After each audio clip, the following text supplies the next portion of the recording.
Hello friends, नमस्कार।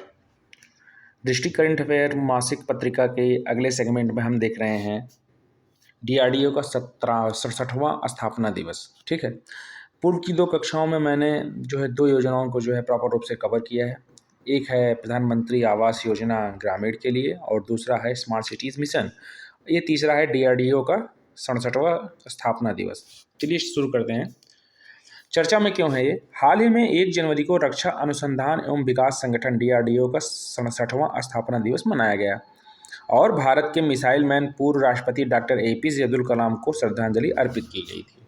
ठीक है।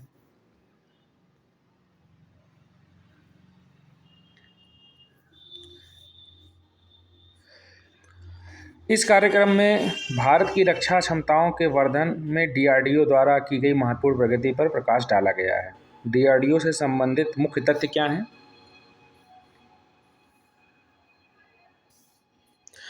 तो डीआरडीओ की स्थापना 1958 में भारतीय सेना के तकनीकी विकास प्रतिष्ठान टीडीई, तकनीकी विकास और उत्पादन निदेशालय डीपी और रक्षा विकास संगठन रक्षा विज्ञान संगठन डीएसओ का संयोजन करके की गई थी। डीआरडीओ भारत सरकार के रक्षा मंत्रालय का अनुसंधान एवं विकास विंग है। आरंभ में डीआरडीओ के पास 10 प्रयोगशालाएं थी। वर्तमान में 41 प्रयोगशालाएं और 5 डीआरडीओ युवा वैज्ञानिक प्रयोगशालाएं जिसे DYSL का संचालन करता है। ठीक है, तो ये सब चीज़ें नॉर्मल है फैक्ट के रूप में। उसके बाद यहाँ पर सिद्धांत देखिए।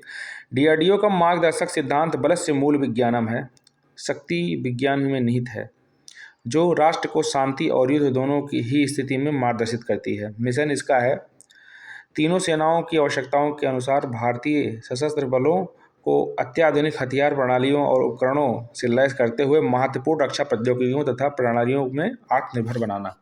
ठीक।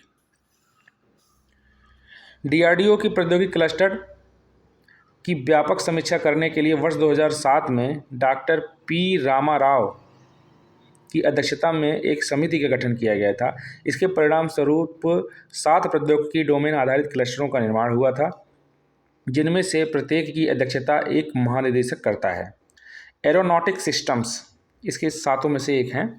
यह cluster unmanned aerial vehicle UAVs, aerostats और संबंधित प्रौद्योगिकियों के विकास का कार्य करता है।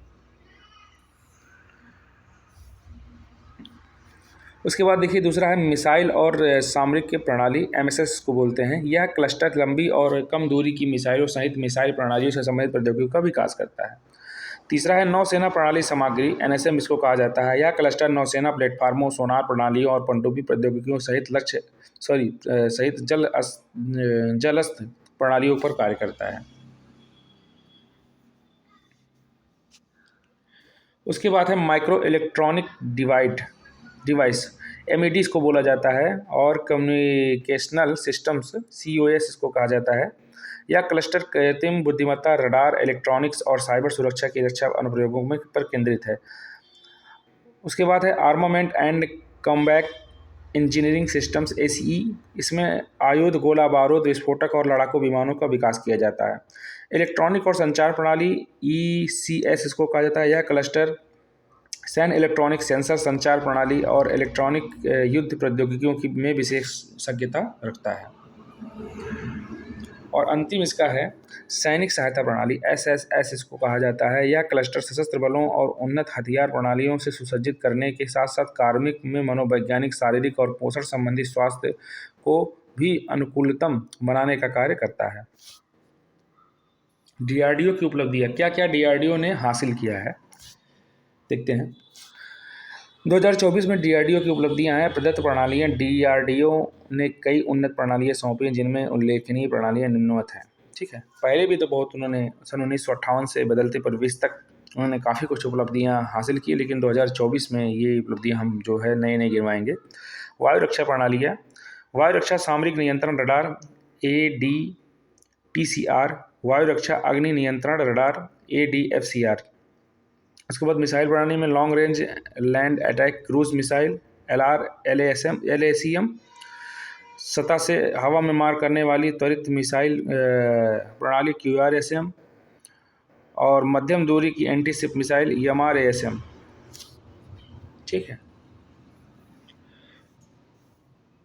उन्नत platform multi mission maritime aircraft MMA, signal intelligence और कॉमजैम एयरक्राफ्ट SCA, और एंटी टैंक इन्फ्लुएंस माइन।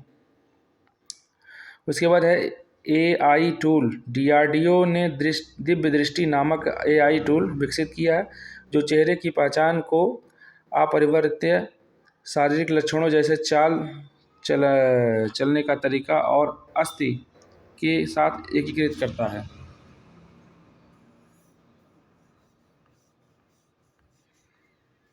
प्रमुख कार्यक्रम इनके क्या हैं?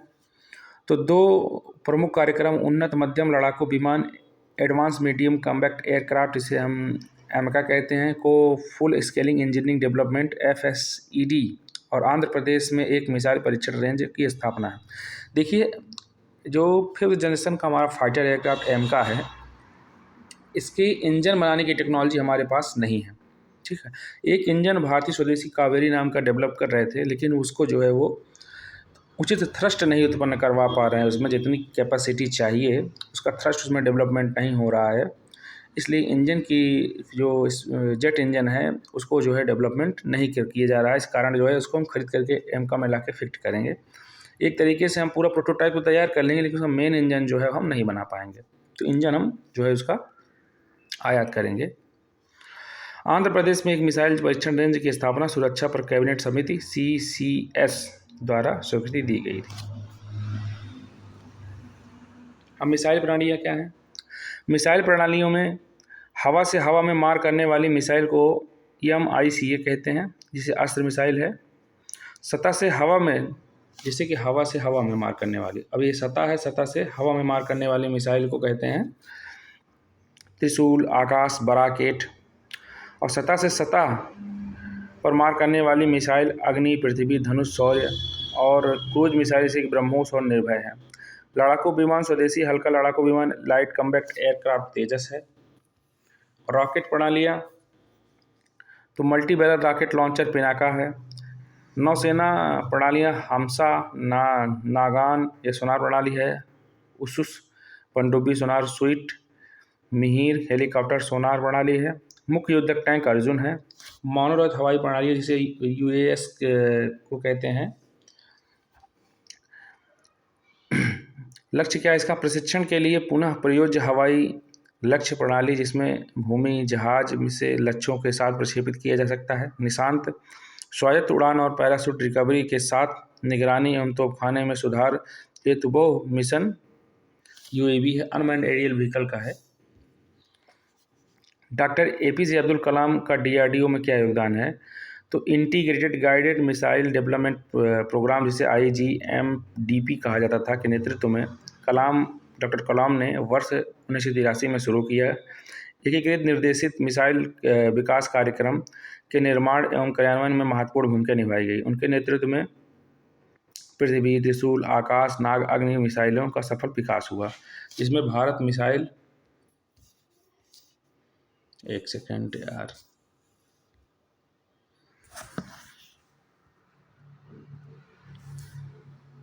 एक सेकेंड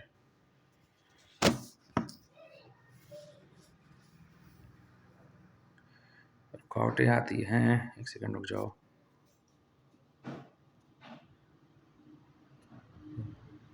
एक सेकेंड रुक जाइए, हम स्टार्ट करते हैं।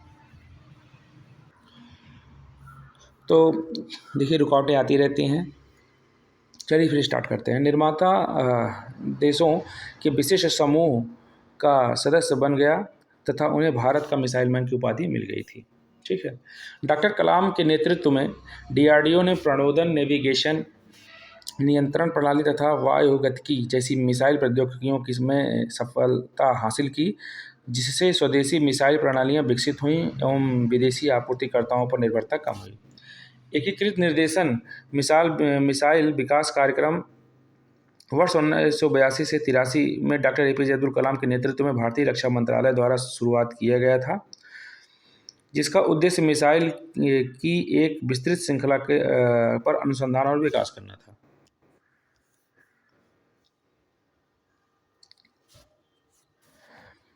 इस कार्यक्रम का प्राथमिक उद्देश्य आयात पर निर्भरता को कम करना था, प्रणोदन, नौवहन और नियंत्रण प्रणालियों जैसे क्षेत्रों में स्वदेशी विशेषज्ञता को बढ़ावा देना था। इस कार्यक्रम के परिणामस्वरूप पृथ्वी, त्रिशूल, आकाश, नाग और अग्नि जैसी प्रमुख मिसाइल प्रणालियों का विकास हुआ। इंटीग्रेटेड मिसाइल डेवलपमेंट प्रोग्राम के तहत कई प्रमुख तकनीकी लाभ मिलने के साथ भारत की रणनीतिक प्रतिरोध क्षमता में मजबूती आई। इसके साथ मेक इन इंडिया पहल के समन्वय से रक्षा औद्योगिकी आधार में विकास में योगदान हुआ। देखिए हमारे APJ अब्दुल कलाम जी हैं, missile man. Doctor APJ Abdul Kalam के बारे में तथ्य क्या देख लेते हैं। तो इनका जन्म हुआ था डॉक्टर अबुल पाकिर जलालुद्दीन अब्दुल कलाम का जन्म, इनका पूरा नाम है डॉक्टर अबुल पाकिर जैनुलाब्दीन डॉक्टर अबुल पाकिर जैनुलाब्दीन अब्दुल कलाम का जन्म 15 अक्टूबर 1931 को रामेश्वरम, तमिलनाडु में हुआ था। राष्ट्रपति वर्ष 2002 से 2007 तक इन्होंने भारत के 11वें राष्ट्रपति के रूप में पदभार ग्रहण किया था। पुरस्कार इनको पद्म विभूषण 1981 में, पद्म विभूषण 1990 में और भारत रत्न 1997 में दिया गया था।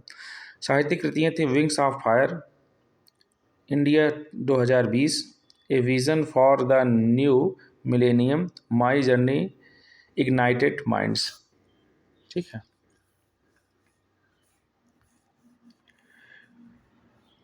योगदान इनका क्या है। तो इसरो वह भारत के पहले स्वदेशी उपग्रह प्रक्षेपण यान SLV-3 सैटेलाइट लॉन्च व्हीकल 3 के परियोजना निदेशक थे। रोहिणी उपग्रह को पृथ्वी के निम्न कक्षा में सफलतापूर्वक प्रक्षेपित जुलाई 1980 करने में भूमिका निभाई थी। इसरो के प्रक्षेपण यान कार्यक्रम को विकसित करने में महत्वपूर्ण भूमिका निभाई, विशेष रूप से PSLV polar satellite launch vehicle, इसका पूरा नाम है। इसरो में अग्रणी भूमिका निभाने के साथ फाइबर ग्लास प्रौद्योगिकी के विकास में भी अग्रणी भूमिका निभाई थी। पोखरण सेकंड परमाणु ऊर्जा विभाग के सहयोग से भारत के परमाणु परीक्षणों का नेतृत्व किया,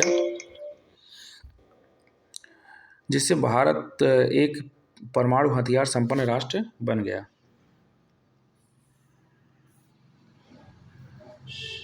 पोखरण सेकंड, डॉक्टर कलाम ने वर्ष 1998 में पोखरण सेकंड परमाणु परीक्षण का नेतृत्व किया, जिसमें परमाणु ऊर्जा विभाग का सहयोग प्राप्त हुआ। विजन 2020, भारत को वर्ष 2020 तक विकासशील से विकसित राष्ट्र में बदलने के लिए एक राष्ट्रीय योजना प्रस्तावित की गई। कलाम राजू स्टेट हृदय रोग विशेषज्ञ B सोमा राजू के साथ मिलकर उन्होंने कोरोनरी हृदय रोग के लिए एक किफ़ायती स्टेंट विकसित करने में भूमिका निभाई थी। स्टेंट का जिसमें आपको एंजियोप्लास्टिक होता है, उसको उन्होंने भूमिका निभाई थी। एंजियोप्लास्टिक सोचिए कि सरकार ने उसको इतना सस्ता कर दिया है, फिर भी जो है यहाँ का जो स्वास्थ्य विभाग है उसका जो कैपिटलाइज फॉर्म हो गया है वो दिक्कतें उत्पन्न कर रहा है। चलिए ठीक है, आप सस्ते में उसको अगर स्टेंट उपलब्ध करवा रहे हैं तो हम लगवाने में महंगा लेंगे उसके। ये सब चीज़ें हैं, क्या किया जा सकता है, जिसके अंदर जब तक एथिकल वैल्यू नहीं आएगी वो सुधर नहीं सकता है।